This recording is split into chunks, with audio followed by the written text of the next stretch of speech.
ಮದುವೆ ಮನೆಗಳಲ್ಲಿ ರಾಗಿ ಮುದ್ದೆ ಜೊತೆಗೆ ಮಟನ್ ತಿಳಿ ಸಾರನ್ನು ಹಾಕ್ತಾರೆ. ನೀವು ಟೇಸ್ಟ್ ನೋಡಿದರೆ ಗೊತ್ತಿರುತ್ತೆ ಅದರ ರುಚಿ ಏನು ಅಂತ. ಅದೇ ಥರ ಅದೇ ಸ್ಟೈಲಲ್ಲಿ ಮಟನ್ ಸಾರು ಹೇಗೆ ಮಾಡೋದು ಅಂತ ತೋರಿಸ್ತೀನಿ. ಅದು ಕೂಡ ಹಳ್ಳಿ ಸ್ಟೈಲಲ್ಲಿ ತುಂಬ ರುಚಿಯಾಗಿ. ಬನ್ನಿ ಹೇಗೆ ಮಾಡೋದು ನೋಡೋಣ. ನಾನಿಲ್ಲಿ ಒಂದು 3/4 kg ಆಗೋಷ್ಟು ಮಟನ್ನ ಕ್ಲೀನಾಗಿ ವಾಶ್ ಮಾಡಿಕೊಂಡು ಇಟ್ಕೊಂಡಿದ್ದೀನಿ.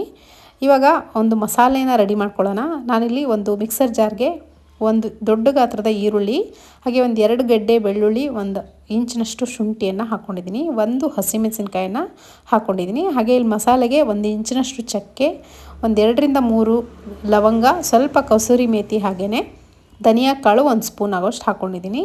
ಸ್ವಲ್ಪ ಕೈ ಹಿಡಿ ಆಗೋಷ್ಟು ಕೊತ್ತಂಬರಿ ಸೊಪ್ಪನ್ನು ಹಾಕ್ಕೊಂಡು ಇದನ್ನು ನುಣ್ಣಗೆ ರುಬ್ಕೊಂಬರಬೇಕು. ಇದು ಒಂದು ಮಸಾಲ.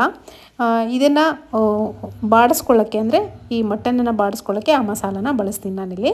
ಕುಕ್ಕರನ್ನು ಬಿಸಿಟ್ಕೊಂಡು ಕುಕ್ಕರ್ಗೆ ಎಣ್ಣೆ ಹಾಕ್ಕೊಂಡು 1 ಸ್ಪೂನ್ ಆಗೋಷ್ಟು ಒಗ್ಗರಣೆಗೆ ಅಂತ ಒಂದು ಈರುಳ್ಳಿ ಹಾಕ್ಕೊಂಡು ಸ್ವಲ್ಪ ಫ್ರೈ ಆದಮೇಲೆ ನಾನಿಲ್ಲಿ ಮಟನ್ನ ಸೇರಿಸ್ಕೊತಾ ಇದ್ದೀನಿ. ಮಟನ್ ಹಾಕೋಕ್ಕಿಂತ ಮುಂಚೆ ನಿಮ್ಮ ಹತ್ರ ಏನಾದರೂ ಕೊಬ್ಬನ್ನು ಬಳಸ್ತಾ ಇದ್ದರೆ ಮಟನ್ದು ಮೊದಲಿಗೆ ಎಣ್ಣೆಯಲ್ಲಿ ಕೊಬ್ಬನ್ನು ಹಾಕ್ಕೊಂಡು ಫ್ರೈ ಮಾಡ್ಕೋಬೇಕು. ಅದಾದಮೇಲೆ ಮಟನ್ ಹಾಕ್ಕೊಂಡು ಚೆನ್ನಾಗಿ ಒಂದು ಸತಿ ಮಿಕ್ಸ್ ಮಾಡ್ಕೊಳ್ತಾ ಫ್ರೈ ಮಾಡ್ಕೋಬೇಕು. ಪೂರ್ತಿಯಾಗಿರುವಂಥ ಮೇಲ್ಗಡೆ ಕೋಟಿಂಗ್ ಇರುತ್ತೆ ನೋಡಿ, ಅದೆಲ್ಲ ಕಲರ್ ಚೇಂಜ್ ಆಗಬೇಕು. ಈ ಥರ ವೈಟ್ ಕಲರ್ಗೆ ತಿರುಗಬೇಕು. ಅಲ್ಲಿವರೆಗೂ ಇದನ್ನು ಫ್ರೈ ಮಾಡ್ಕೋಬೇಕು ಕೈ ಬಿಡ್ದಂಗೆ.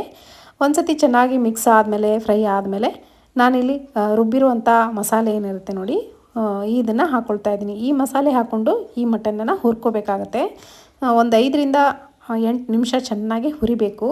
ಹೈ ಫ್ಲೇಮ್ನಲ್ಲಿ ಇಟ್ಕೊಂಡು ಹುರಿದ್ರೆ ಬೇಗನೆ ಸ್ವಲ್ಪ ಈ ಮಸಾಲೆ ಎಲ್ಲ ಹಸಿ ವಾಸನೆ ಹೋಗಿ ಹಿಡ್ಕೊಳ್ಳುತ್ತೆ, ಮಟನ್ಗೆ ಚೆನ್ನಾಗಾಗುತ್ತೆ ಟೇಸ್ಟು.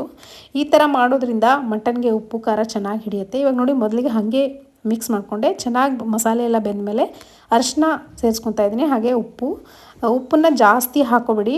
ಸ್ವಲ್ಪ ಮಟನ್ಗೆ ಎಷ್ಟು ಉಪ್ಪಿನ ಅಂಶ ಬೇಕೋ ಹಿಡಿಯೋಕ್ಕೆ ಅಷ್ಟು ಮಾತ್ರ ಹಾಕೋಬೇಕು ಈ ಟೈಮಲ್ಲಿ. ಇವಾಗ ಜಾರಲ್ಲಿ ಮಿಕ್ಕಿರುವಂಥ ಮಸಾಲೆಗೆ ನೀರು ಸೇರಿಸ್ಕೊಂಡು ನೀರನ್ನು ಸೇರಿಸ್ಕೊಂಡಿದ್ದೀನಿ ಕುಕ್ಕರ್ಗೆ. ಕುಕ್ಕರ್ ಲಿಡನ್ನು ಕ್ಲೋಸ್ ಮಾಡಿ ಒಂದು 3 ವಿಷಲ್ನ ಕೂಗಿಸ್ಕೊಳ್ತೀನಿ. ನಿಮ್ಮ ಮಟನ್ನು ಯಾವ ರೀತಿ ತಂದಿರ್ತೀರ, ಎಷ್ಟು ವಿಷಲ್ ಬೇಕು ಅನ್ನೋದು ನಿಮ್ಗೆ ಗೊತ್ತಾಗುತ್ತೆ. ಮಟನ್ ನೋಡಿದ ತಕ್ಷಣ ಅಷ್ಟು ವಿಷಲ್ನ ಕೂಗಿಸ್ಕೋಬೋದು. ಇವಾಗ ಮತ್ತೊಂದು ಮಸಾಲೆಗೆ ನಾನಿಲ್ಲಿ ಒಂದು ಮಿಕ್ಸರ್ ಜಾರ್ಗೆ ಒಂದು ಅರ್ಧ ಬಟ್ಲಷ್ಟು ತೆಂಗಿನಕಾಯಿ, ಹಾಗೆ 1 ಟೊಮೆಟೊ ಕೂಡ ಹಾಕ್ಕೊಂಡು ಇದನ್ನು ನುಣ್ಣಗೆ ರುಬ್ಕೊಂಡು ಸೈಡಲ್ಲಿ ಎತ್ತಿಟ್ಕೊಂಡಿದ್ದೀನಿ. ಅಷ್ಟರಲ್ಲಿ ನೋಡಿ 3ರಿಂದ 4 ವಿಷಲ್ ಕೂಗಿಸ್ಕೊಂಡಿದ್ದೀನಿ. ನಮ್ಗೆ ಯಾವ ಹದಕ್ಕೆ ಬೇಕೋ ಆ ಹದಕ್ಕೆ ಚೆನ್ನಾಗಿ ಸಾಫ್ಟಾಗಿ ಬೆಂದಿದೆ ಮಟನ್ ಪೂರ್ತಿ ಸಾಫ್ಟಾಗಿ ಕೂಡ ಬೇಯಬಾರ್ದು, ಚೆನ್ನಾಗಾಗಲ್ಲ. ಚೆನ್ನಾಗಿ ಅಗಿಯೋ ಥರ ಇರಬೇಕು ಬಾಯಿಗೆ.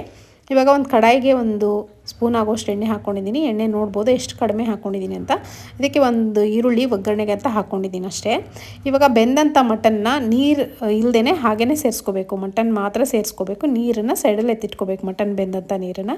ಇವಾಗ ರುಚಿಗೆ ಎಷ್ಟು ಬೇಕು ಅಷ್ಟು ನೋಡಿಕೊಂಡು ಅಚ್ಕಾರದ ಪುಡಿಯನ್ನು ಹಾಕ್ಕೊಳ್ತಾ ಇದ್ದೀನಿ ನಾನಿಲ್ಲಿ. ಈ ಅಚ್ಕಾರದ ಪುಡಿ ಜೊತೆಗೆ ಚೆನ್ನಾಗಿ ಫ್ರೈ ಮಾಡಬೇಕು. ಇದನ್ನು ಖಾರದ ಹಸಿ ವಾಸನೆ ಎಲ್ಲ ಹೋಗೋವರೆಗೂ ಫ್ರೈ ಮಾಡ್ಕೊಂಡಾದ್ಮೇಲೆ ಈ ಬೆಂದಂಥ ನೀರನ್ನು ಕೂಡ ಹಾಕ್ಕೊಂಡಿದ್ದೀನಿ. ಹಾಗೆಯೇ ರುಬ್ಕೊಂಡಂಥ ಮತ್ತೊಂದು ಮಸಾಲೆ, ಕಾಯಿ ಮಸಾಲೆ ಹಾಕ್ಕೊಂಡಿದ್ದೀನಿ. ಹಾಗೆ ಒಂದು ನಿಂಬೆಹಣ್ಣು ಗಾತ್ರ ಹುಣಸೆ ಹಣ್ಣನ್ನು ನೆನೆಸಿಟ್ಟಿದ್ದೆ, ಅದರ ನೀರನ್ನು ಕೂಡ, ಹುಣಸೆ ರಸ ಕೂಡ ನಾನಿಲ್ಲಿ ಸೇರಿಸ್ಕೊಂಡಿದ್ದೀನಿ. ಈ ಟೈಮಲ್ಲಿ ನಿಮಗೆ ಸಾರು ಎಷ್ಟು ತಿಳಿಬೇಕು, ಎಷ್ಟು ಗಟ್ಟಿ ಬೇಕು ಅನ್ನೋದನ್ನು ನೋಡ್ಕೊಂಡು ನೀರನ್ನು ಹೆಚ್ಚು ಕಡಿಮೆ ಮಾಡ್ಕೋಬೇಕು. ಇವಾಗ ನೋಡಿ, ಒಂದು ಸತಿ ಮಿಕ್ಸ್ ಮಾಡಿಕೊಂಡು ಇದನ್ನು ಮುಚ್ಚಿ ಒಂದು 5ರಿಂದ 10 ನಿಮಿಷ ಚೆನ್ನಾಗಿ ಕುದಿಯಕ್ಕೆ ಬಿಡಬೇಕು. ಚೆನ್ನಾಗಿ ಕುದ್ಮೇಲೆ ಮಸಾಲೆ ಹಸಿದಾಗಿ ರುಬ್ಬಿರ್ತೀವಲ್ಲ, ಆವಾಗ ಅದೆಲ್ಲ ಬೆಂದ್ಕೊಂಡು ಒಂದು ಒಳ್ಳೆ ಫ್ಲೇವರ್ ಬರುತ್ತೆ. ಅಲ್ಲಿವರೆಗೂ ಕುದಿಸ್ಬೇಕು. ಮೇಲ್ಗಡೆ ಈ ಥರ ಎಣ್ಣೆ ತೇಲ್ ಬಂದಾಗ ಚೆನ್ನಾಗೆಲ್ಲ ಬೆಂದಿದೆ ಅಂತ ಅರ್ಥ. ಇವಾಗ ಕೊನೆಯದಾಗೆ ಕೊತ್ತಂಬರಿ ಸೊಪ್ಪನ್ನು ಹಾಕ್ಕೊಂಡು ಸರ್ವ್ ಮಾಡ್ಕೊಳ್ತೀನಿ. ತುಂಬ ರುಚಿಯಾಗಿರುತ್ತೆ. ರಾಗಿ ಮುದ್ದೆ ಜೊತೆಗೆ ಈ ಥರ ತಿಳಿ ಮಟನ್ ಸಾರಿದ್ರೆ ಅದ್ರ ರುಚಿನೇ ಬೇರೆ. 1 ಮುದ್ದೆ ತಿನ್ನೋರು 2 ಮುದ್ದೆ ತಿಂತೀರಾ. ಜೋಳದ ರೊಟ್ಟಿ ಚಪಾತಿಗಂತೂ ಅದಂತ ಹೇಳಿ ಮಾಡಿಸಿದಂಥ ಒಂದು ರೆಸಿಪಿ ಅಂತ ಹೇಳ್ಬೋದು. ಖಂಡಿತ ಈ ರೆಸಿಪಿ ನೋಡಾದ್ಮೇಲೆ ನೀವು ಕೂಡ ನಿಮ್ಮ ಮನೇಲಿ ಮಾಡ್ಕೊಳ್ಳಿ. ಹೇಗಿತ್ತು ಅಂತ ಅಭಿಪ್ರಾಯ ತಿಳಿಸಿ. ಇವತ್ತಿನ ರೆಸಿಪಿ ಇಷ್ಟ ಆಗಿದ್ರೆ ಲೈಕ್ ಮಾಡಿ. ಮತ್ತೆ ಸಿಗ್ತೀನಿ ಮತ್ತೊಂದು ರೆಸಿಪಿಯೊಂದಿಗೆ. Thank you.